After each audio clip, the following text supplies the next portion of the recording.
గద్దర్ సినీ అవార్డ్స్లో మాట్లాడుకుంటూ చాలా చాలా ఘోరమైనటువంటి సమాచారం, అంటే తెలంగాణ సినీ చరిత్రను బొందబెట్టే రకంగా మాట్లాడిండు. ఆయన చెప్తాడు ఏంటంటే, ఇక్కడికి చెన్నై నుంచి తెలుగు సినీ పరిశ్రమ హైదరాబాద్కు వచ్చేందుకు కారణాలు నలుగురు: ఎన్టీ రామారావు, అక్కినేని నాగేశ్వరరావు, తర్వాత కృష్ణ, తర్వాత రాఘవేందర్ రావు అని చెప్పింది. వీళ్ళు నలుగురు హైదరాబాద్కు 4 మినార్లు ఉంటే ఆ మినార్ల లెక్క సినీ పరిశ్రమకు ఈ నలుగురు మినార్లు అన్నాడు. ఇది ఇది ఇంతకన్నా దరిద్రంగా, అంటే ఈ మనిషికి తెలివి లేదని కాదు, తెలివి ఉండి కావాలని ఈ ఆంధ్ర సినీ పరిశ్రమను వాళ్ళే ఇక్కడ మొత్తం సర్వం అన్నట్టుగా, వాళ్ళకు దాసోహమైనట్టు, వాళ్ళ పాద పూజ చేసినట్టుగా మాట్లాడిండు. వీళ్ళందరికీ బాసు తెలంగాణలో సిరిసిల్ల ముద్దుబిడ్డ పైడి జయరాజు. 11 డిఫరెంట్ భాషలల్లో కొన్ని 300 పైన సినిమాలల్లో ఆయన నటించిండు. తర్వాత the first action hero of India is none other than only ఒకడు పైడి జయరాజు. ఆయన యాక్చువల్గా ఇక్కడికి తెలుగు సినీ పరిశ్రమ ఇక్కడికి వచ్చేటందుకు ఆయన ఇనిషియేటివ్ ఫస్ట్ ఆయన ఇనిషియేటివ్ తీసుకొని, చెన్నారెడ్డి ముఖ్యమంత్రి ఉన్నప్పుడు అక్కినేని నాగేశ్వరరావుకు ఇక్కడ ఇల్లుకు జాగా కూడా అప్పుడున్న ముఖ్యమంత్రి చెన్నారెడ్డికి చెప్పి ఇప్పించిండు. ఆయన కొడుకే ఇప్పుడు నాగార్జున వచ్చి భూ కబ్జాలు చేసినటువంటి గొప్ప మనిషి. ఏది ఎన్ కన్వెన్షన్ నేను వచ్చినాక రేవంత్ రెడ్డి గులగొట్టిండు కదా. వీళ్ళు ఇక్కడికి వచ్చి భూముల మీద ఆధిపత్యం, పద్మాలయ స్టూడియో, కృష్ణ కావచ్చు, అన్నపూర్య స్టూడియోలు, తర్వాత ఎన్టీ రామారావు కూడా ఇక్కడ చెరువు పక్కకు నాచారం దగ్గర భూములు ఇచ్చిండు ఆయన. రామకృష్ణ స్టూడియోలు కావచ్చు, చిక్కడపల్లి పోలీస్ స్టేషన్ వెనకాల ముంగట్ సైడ్ ఉంటుంది, అక్కడ ఏది గోల్కొండ అక్కడ చౌరస్తా దగ్గర అక్కడ గవర్నమెంట్ భూములే. వీళ్ళందరూ భూములు, తెలంగాణ భూములు, వాళ్ళు అక్కడికి వెళ్ళి వచ్చిన తర్వాత వీళ్ళకు భూములు తెలంగాణ నుంచి ఇచ్చిండ్రు వీళ్ళకు. కానీ ప్రభాకర్ రెడ్డి ఎన్ని రోజుల తర్వాత ఆయనకు సోయి వచ్చింది. ప్రభాకర్ రెడ్డి గారి గురించి మొట్టమొదటిసారి మాట్లాడిండు నిన్న ముఖ్యమంత్రి. ఈ ప్రభాకర్ రెడ్డి అక్కడి నుంచి చెన్నై నుంచి ఇక్కడికి వచ్చేటప్పుడు ఇక్కడ తన సొంత భూమి 10 ఎకరాలకు పైన ఇచ్చిండు. అది నిన్న ముఖ్యమంత్రి మొదటిసారి ఎండార్జ్ చేసిండు. అతను దాదాపు 470 పైన సినిమాలు ఇక్కడ తీసిండు. దాదాపు 21 పైన అద్భుతమైన హిట్ సినిమాలు రాసిండు కూడా ఆయన. సో ఇక్కడ ఆ పరిశ్రమ ఇక్కడికి వచ్చేటందుకు ఆయన సొంత భూమి ఆయన ఇచ్చిండు. తనకు మాత్రం ఇప్పటివరకు పద్మశ్రీ రాలేదు, పద్మభూషణ్ రాలేదు, నాకు తెలిసి పద్మవిభూషణ్ రాలేదు. దాదాసాహెబ్ పాల్కే అవార్డు వచ్చినటువంటి పైడి జయరాజుకు వచ్చిన తర్వాత 20 ఏళ్ళ తర్వాత ఎన్టీ రామారావుకు, నాగేశ్వరరావుకు వచ్చింది. వాళ్ళ పేర్లు చెప్తాడు ఈయన నోరు వస్తలేదు ఈయనకు. తెలంగాణ వాళ్ళ పేర్లు చెప్పేటందుకు రేవంత్ నాయుడుకు, రజాకార్ రేవంత్ నాయుడుకు నోరు వస్తలేదు ఈయనకు. ఓకే, ప్రభాకర్ రెడ్డికి ఇప్పటిదాకా ఇటువంటి పెద్ద నేషనల్ లెవెల్లో వచ్చే ఏది కూడా రాలే.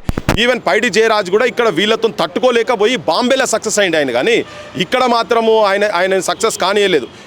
ఆయనతోటి ఇంటర్వ్యూ కావాలని చెప్పని, ఆయనతోటి మాకు డేట్స్ కావాలని ఎన్టీ రామారావును, అక్కినేని నాగేశ్వరరావు ఆ రోజు పైడి జయరాజ్ దగ్గర పోయి మీ డేట్స్ కావాలంటే పైడి జయరాజ్ చెప్పిండు, మీరందరూ సినీ ఇండస్ట్రీ చెన్నై నుంచి ఇక్కడికి హైదరాబాద్కు షిఫ్ట్ అయ్యేదానికి మీరందరూ సహకారం చేస్తేనే నీకు డేట్ ఇస్తానంటే, అంత వీళ్ళే ఆరాధ్యంగా చూసేటువంటి వ్యక్తి గురించి ఈ ముఖ్యమంత్రికి నోరు వస్తలేదు, మాట్లాడతలేడు. కానీ ఎంత అద్భుతంగా చెప్పిండు చూడు, 4 మినార్లతో కంపేర్ చేసి చెప్పిండు. అందుకే ఇలా కడుపు గాలి మాట్లాడుతున్నాం.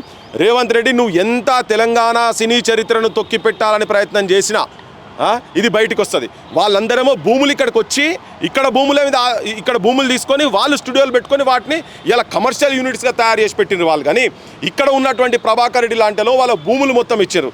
కాంతారావులు వాళ్ళు 400 పైన పౌరాణికం ఇటువంటి మూవీలలో అద్భుతంగా చేసినటువంటి కాంతారావు, ఇటువంటి వాళ్ళ గురించి ఆయనకు నోరు రాదు. ఆయనకు పిల్లర్లట వాళ్ళట ఇక్కడికి వచ్చి అంటే ఇంతకన్నా దరిద్రంగా, ఇంతకన్నా బానిసత్వము, ఇంతకన్నా భావ దారిద్రము నువ్వు ఎట్లా మనిషివో మాకైతే అర్థమైతలేదు నాయన. నువ్వు మొత్తం తెలంగాణ చరిత్రను ఇక్కడ బాలసుబ్రహ్మణ్యం విగ్రహం తీసుకొచ్చి, ఒక కిరాయి గాయకుని విగ్రహం తీసుకొచ్చి ఇక్కడ పెట్టినావు.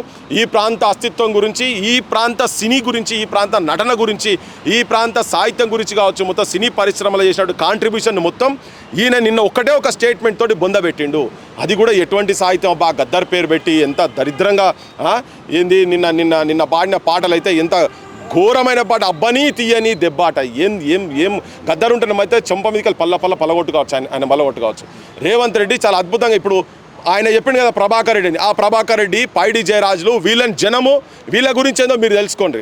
ఈ ముఖ్యమంత్రి ఎట్లా మన ప్రాంతంలో ఉన్నటువంటి ఆర్టిస్టులను ఎట్లా తొక్కి పెడుతున్నాడో చూడండి. ఇప్పుడు తెలంగాణ వచ్చిన తర్వాత ఇప్పటికీ కూడా భూములు మళ్ళీ ఇక్కడ వాళ్ళకి ఇచ్చి ఏమైనా ఫెడరేషన్లు చేసి పెంచుతున్నారా అంటే పెంచలేడని, మళ్ళీ వాళ్ళకే పిలిచి వాళ్ళకే ఇస్తున్నారు, వాళ్ళకే పెద్దపీట ఇస్తున్నారు. అదే చిరంజీవులు, అదే నాగార్జునులు, వాళ్ళే ఇక్కడ భూ కబ్జాలు చేసినటువంటి వాళ్ళు. ఈయన కూడా భూ కబ్జాదారిగా రేవంత్, ఈయన గ్యాంగ్ కూడా అంతే ఉన్నది కనుక వాళ్ళందరూ కలిసి తెలంగాణను పంచుకొని సర్వనాశనం చేస్తున్నారు. ఓకే. అదే వెలుగుమట్లపై ఎంతోమంది ప్రజలు కూడా బాధపడుతున్న పరిస్థితిలో కూడా ప్రతి ఒక్క ఫంక్షన్‌కి కూడా అటెండ్ అయితుండు. ఈ రీసెంట్‌గా అల్లు అర్జున్‌ది ఒక సినిమా హాల్ ఓపెనింగ్ ఉంటే కూడా పోయినటువంటి పరిస్థితి కూడా ఉంది. ఇంతవరకు వెలుగుమట్లకైతే ఇంతవరకు సందర్శించింది లేదు. దీనిపై మీ స్పందన ఏంటన్నా? ఇప్పుడు ఆయన అదే మొన్నటిదాకా ఈ విజయ్ దేవరకొండ అనే సినిమా యాక్టర్ను ఇంకో యాక్ట్రెస్ ఇద్దరు కలిసి పెళ్లి లగ్గం చేసుకున్నారు కదా. వాళ్ళిద్దరు లగ్గం చేసుకున్నారు. లగ్గానికో రిసెప్షన్కో పోలేదని ఇంటి దాకా పోయి కలిసి వచ్చిండు ఆయన. ఇక చూడు ఈయన ఇంత గొప్ప తెలంగాణ నాయకుడో చూసుకోవాలి. త్యాగాలతో వచ్చినటువంటి తెలంగాణలో ఏ భూమి భుక్తి మాతృభూమి విముక్తి కోసం జరిగినటువంటి పోరాటాలల్లో ఇలా భూమి గురించి, అది కూడా ఈయన భూమి కాదు, వెలుగుమట్ల భూమి, అది ప్రభుత్వ భూమి కాదు, భూదాన్ భూమి పేద ప్రజలకు 100 గజాలుగా ఇస్తే, భూదాన్ బోర్డోళ్ళు ఇస్తే దాని మీద ఇండ్లు కట్టుకుంటే ఆ ఇండ్లు గులగొడితే కనీసం వాళ్ళు ఏం తింటున్నారు, బుక్కడు బువ్వ తింటున్నారా లేదా అనే సోయి లేకుండా వీళ్ళు దావతులు, వీళ్ళ కథలు, ఏ గద్దర్ ఆ పేద ప్రజల గురించి అయితే తిరుగుబాటు చేసి కొట్లాడి గద్దర్ అనే ప్రపంచానికి తెలిసేటట్టుగా సాహిత్యాన్ని తీసుకుపోతే పేద ప్రజల పక్షపాతి కాబట్టి జరిగింది. అటువంటి గద్దర్ సభలలో వెకిలి చాస్టలు పెట్టుకుంటా 11 కోట్ల రూపాయలట దానికి నిన్న జరిగినటువంటి ఒక ప్రోగ్రాంకు. సో ఈయనకు ఆ పేదోళ్ళ గురించి, వాళ్ళ ఆకలి గురించి, వాళ్ళ జీవితం గురించి, వాళ్ళకు ఇచ్చినటువంటి నీడ గురించి కన్నా ఈ సినిమా వాళ్ళు, ఈ దావతులు, ఈ ఫంక్షన్లు, అల్లు అర్జున్ స్టూడియోది కదా నువ్వు ఇంతకుముందు చెప్పేది, ఆయనకు వీళ్ళే కావాలి. మళ్ళీ ఈయనకి సినిమాలు కూడా నేను చెప్తున్నాడు. ఏం సినిమా అది, అల్లు అర్జున్ ఏదో సినిమా ఉండే కదా మొన్న వచ్చినాక, పిల్లగాడు చచ్చిపోయా కదా, అసెంబ్లీలో వీళ్ళే చెప్తారు, అడవైన సినిమాలని వీళ్ళే చెప్తారు. మళ్ళీ నిన్న ఆయనే గొప్పగా ఆ సినిమా గురించి చాలా పుష్ప సినిమా చాలా గొప్ప సినిమా అని చెప్పి మళ్ళీ ఆయనే చెప్తాడు. ఇది నేను అనుకుంటున్నా ఊసర వెళ్ళి కూడా ఇటువంటి వాళ్ళని చూస్తే దూరం ఉరుకుతుంది కావచ్చు, ఓరు నేను వీడారు నాయన అన్నట్టుగా దూరం ఉరుకుతుంది రేవంత్ రెడ్డిని చూస్తే. అగో అంత రకరకాలుగా రంగులు మారుస్తున్నారు. వీళ్ళకు పైసా కూడా పేదోళ్ళ మీద కనుక ఏ కోశాన గింత కూడా వీళ్ళకి ఎక్కడైనా సోయి ఉండేది ఉంటే ఇటువంటి ఫంక్షన్లు అటెండ్ కాక ముందు ఆ పేద ప్రజలు అడ్రస్ చేయనుండే. అసలు ఏంది, మనం 1000 ఇండ్లు గులగొట్టినాము, ఆ ఇండ్లు గులగొడితే ఆ జనాలు ఎట్లున్నారు, కనీసం తింటుండ్రా లేదా. మొన్న అంబేద్కర్ భవన్లో పెడితే దాన్ని 100 మందికి 2 బాత్రూమ్లట. ఎంత ఘోరము అంటే పశువుల కన్నా హీనంగా పెడుతున్నారు. ఇక్కడ వీళ్ళు మాత్రం విలాసాలు పెద్ద హోటళ్ళకు పోయి వీళ్ళ కథలు విలువడుతున్నారు.